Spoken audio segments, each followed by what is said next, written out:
So let's remind everyone, because not everyone would listen to the last show, although they should. Let's talk about Gridless, talk about what you're doing, what the project is, and how the progress is. So just start by explaining what Gridless is. What you're trying to do with this? So Gridless uses renewable energy at small mini grid sites across Africa to mine Bitcoin. And the reason we do that is it pushes the edges of electrification out further. So it makes sense for mini grids to operate. And number two, it's because there is very little, if any, interconnects between grids. So those energy partners don't have anybody else to sell to.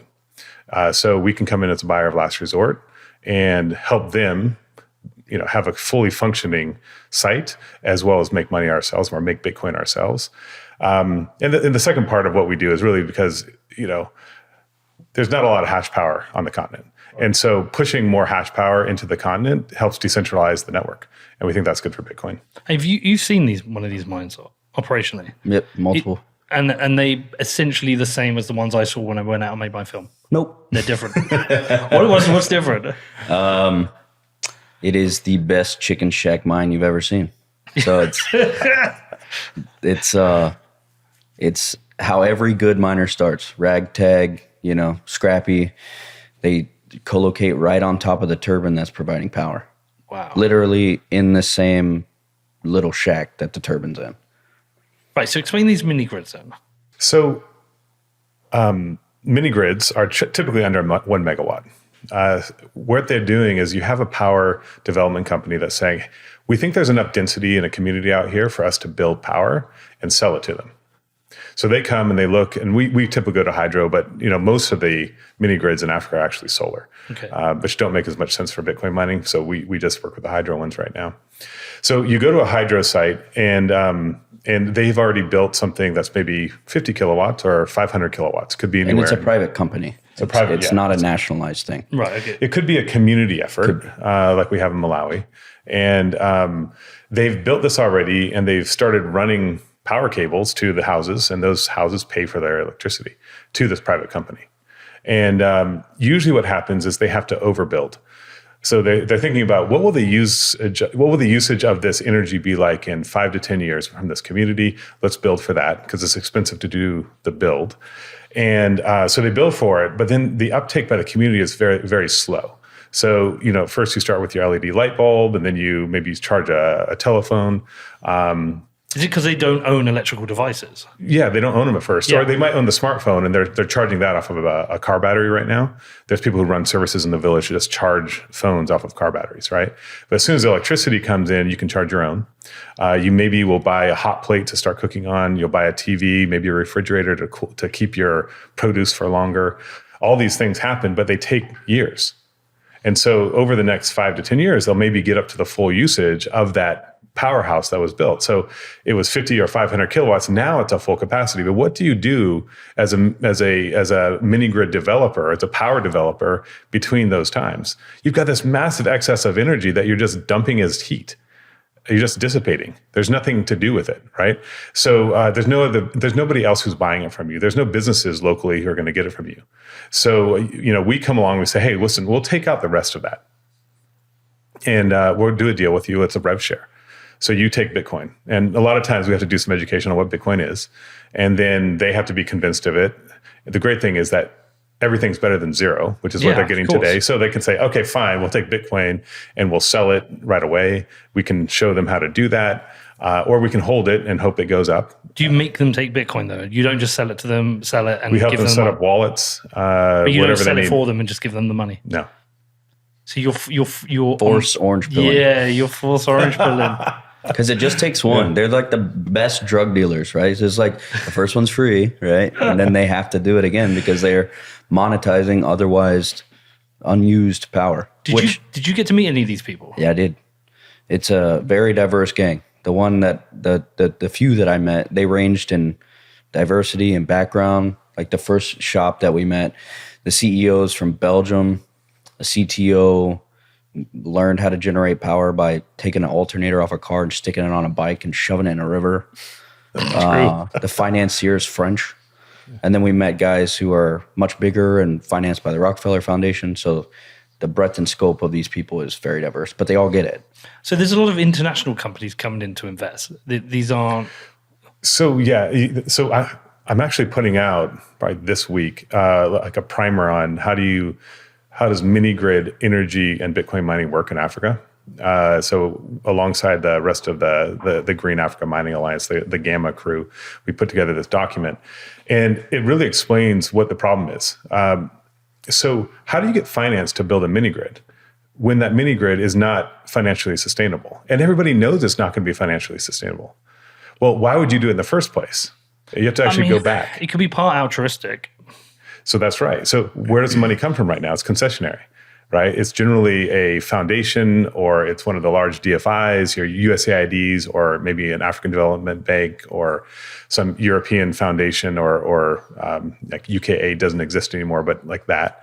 And the problem with that is that you're building businesses. Let me actually go back a step. Why are you building that? Why are you building that powerhouse? Because the only way to push electrification further in Africa is through mini grids. The national grid won't go there. The density isn't enough. They're not going to get their ROI in time. So everybody knows it doesn't make sense, right? Why are they doing that in Africa too? Well, because of the 1.1 billion people without access to electricity, 600 million of them live in Africa. So if you actually want to push human progress forward, we have to start with energy. And to do that, we have to put this further and further out there. So yet everything that we've seen for the last 20 years in mini grids is that they're not sustainable. So who's going to fund non-sustainable stuff? Foundations and DFIs. That was the first thing. After I did the tour, I started talking with the guys, and I thought a whole vertical for my family office was, why don't we just do our own financing for these projects? Because the big thing that the guys at the one they're partnered with called Hydrobucks, he said, they have identified 60 megawatts that they could build out, but the only way they can get financing is from European banks, and they have to have a huge anchor tenant. And it's just anchor tenant. It's like a big tea drying house or a coffee place that's a large user. And the interest rates on their loans are like 18, 20%. And I was like, oh my God. It's like Terra Luna level. It's crazy. And so I thought, well, if you're a Bitcoin miner and you understand the mining and you do lending as a side thing, you can actually ensure you get paid back, because you do a covenant in the contract that says that you get a portion of the power until it's needed by the community. So you can self-finance your own projects for these other people. And the backlog of projects they have and this is just one small company, 60 megawatts that they basically already have permits for. They're just waiting for financing. So there's a business case for you to do this. Huge. So this, I think, is why Bitcoin mining, which we didn't realize at the time when we were really starting the company, is the silver bullet for. It comes in and it fills this last little gap that makes mini grids sustainable. There actually can be a financially sustainable company now. And that's why there's not a single small power development company that we've talked to that hasn't said, oh, could you come work with us? Everybody needs it. Everybody knows they need it. The interesting thing is the financing around this can take 3 to 5 years to get. So even once you've found a site, like Marshall's saying, you found these 60 megawatts worth of sites, you can't necessarily get the funding quickly. It'll take another 2, 3, 4 years, and then you'll break ground and you'll build. There's no reason for that anymore. There's a new way to think about this. There's a new paradigm for energy in Africa, I think now, which is you bundle the mini grids and the Bitcoin mining together, and you get your return on investment in 7 years instead of 20, or if ever, because they weren't sustainable. Right. Okay. And so it's essentially what Gridless is doing. And I know you obviously. Well, we're not doing that yet, right? We're just Bitcoin mining.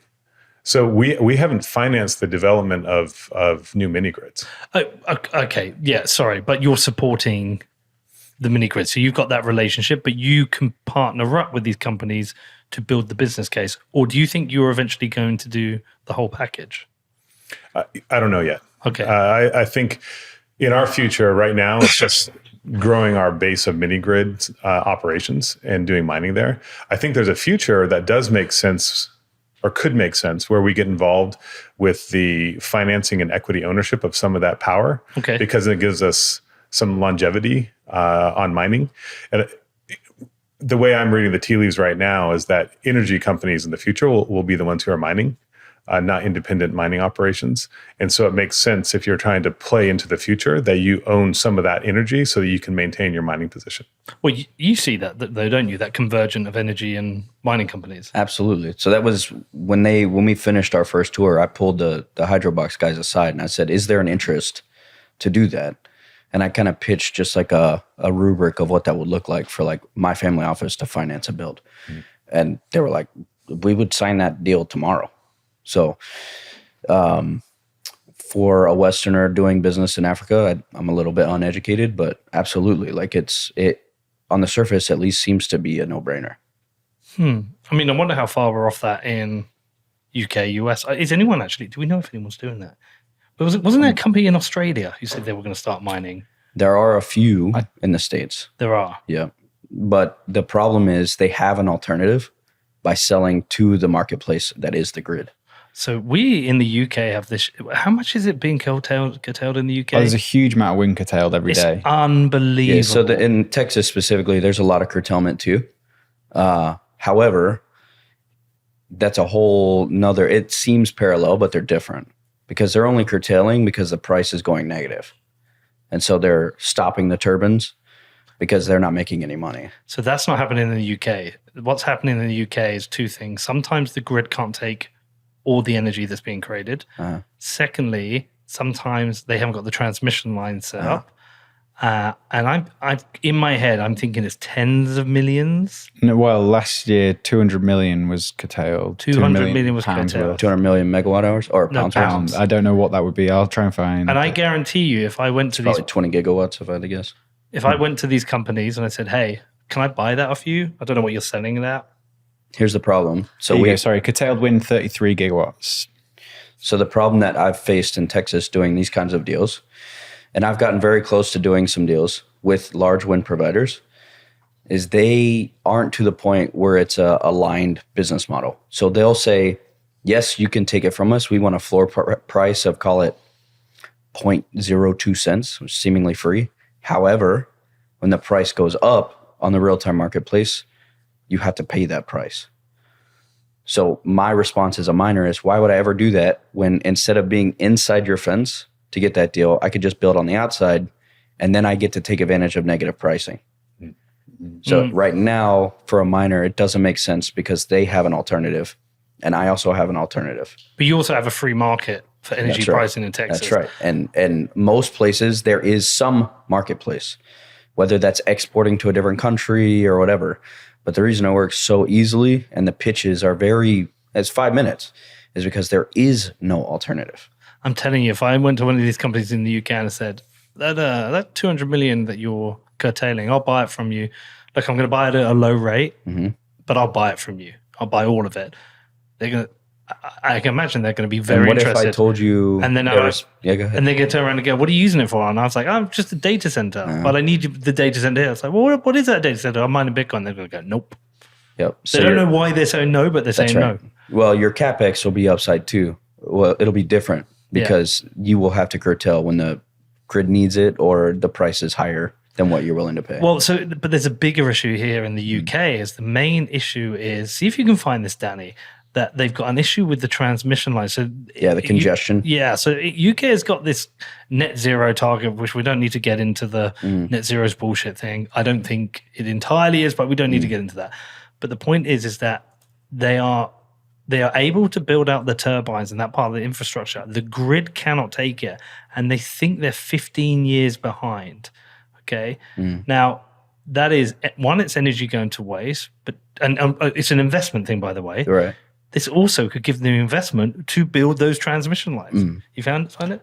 No, I've not. I don't know exactly. Like, what would be the issue there? What is the issue? Search for congestion. Yeah, search for UK wind turbine transmission 15 years or something. So we have a similar problem in West Texas. Yeah, where there's a ton of generation, but not a lot of transmission, and there's not a lot of people immediately around there to consume the energy. So you need long-term transmission and distribution.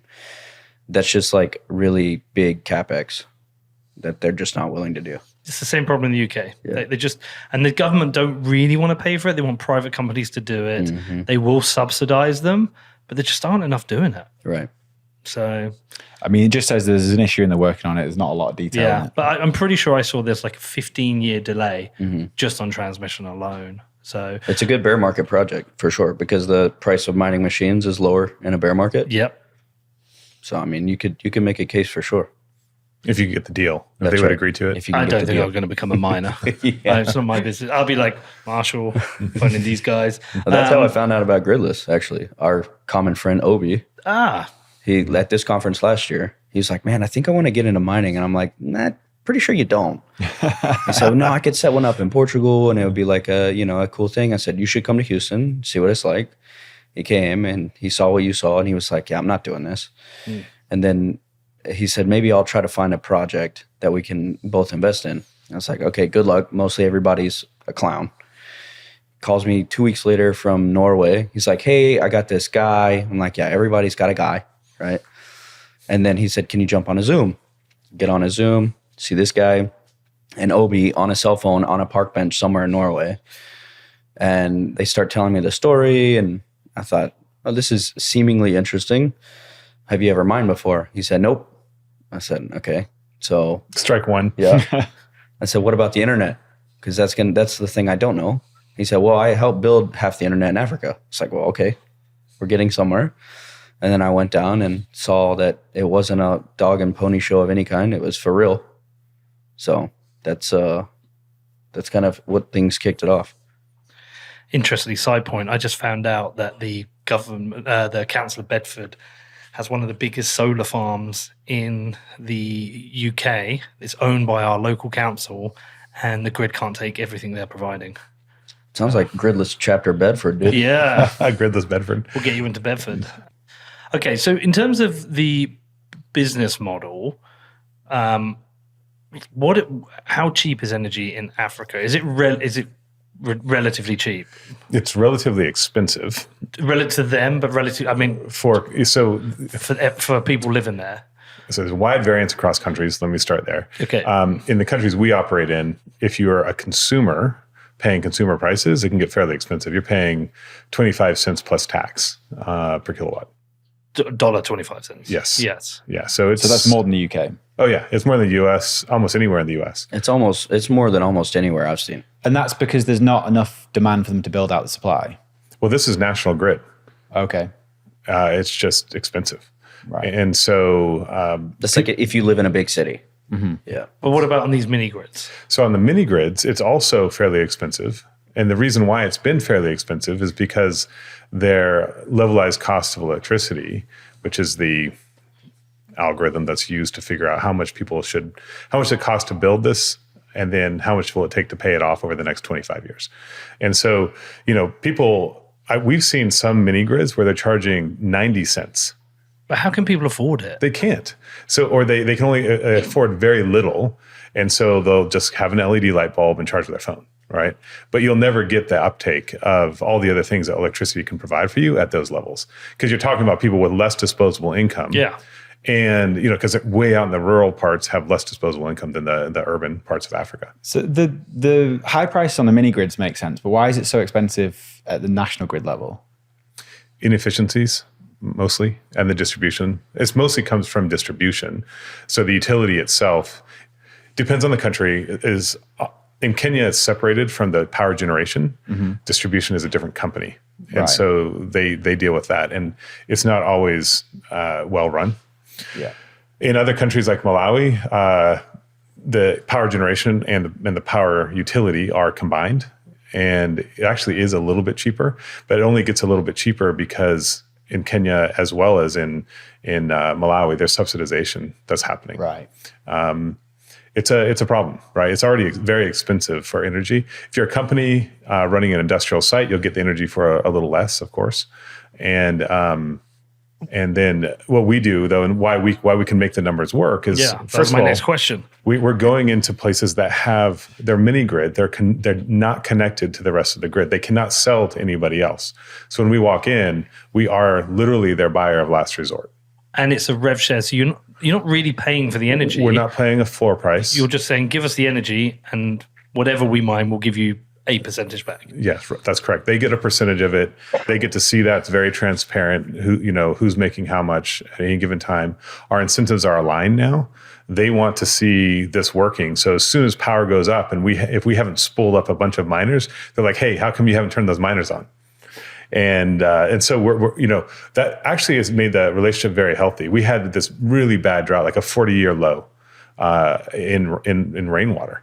And it was really tough for the first 4 months of this year at one of our sites in Kenya. And, so we're there saying, well, we know you can't turn any more energy on because there's no more water that you can use to move the turbine. So we'll just sit here patiently and wait because we're partners with you on this. The rains come and it's just cranking, and they're like, "All right, can you turn those miners on now?"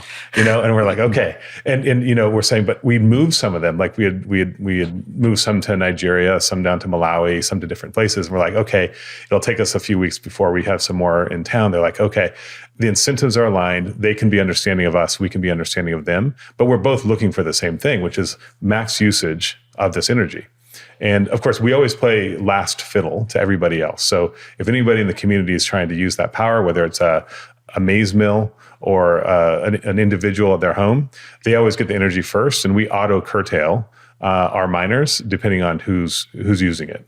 And that's the best part about being in the turbine house. You can see it slowing down in real time and turn your machines down. Yeah. And that's where like Philip, my business partner, is like, he's a smart guy. He's written some really good code. He and Marshall have been looking at stuff together to help make that buffer even faster. It's actually one of the more interesting parts of what we do. It's fun for people who are hardware and software guys to solve that problem and see the real business case of it in real time.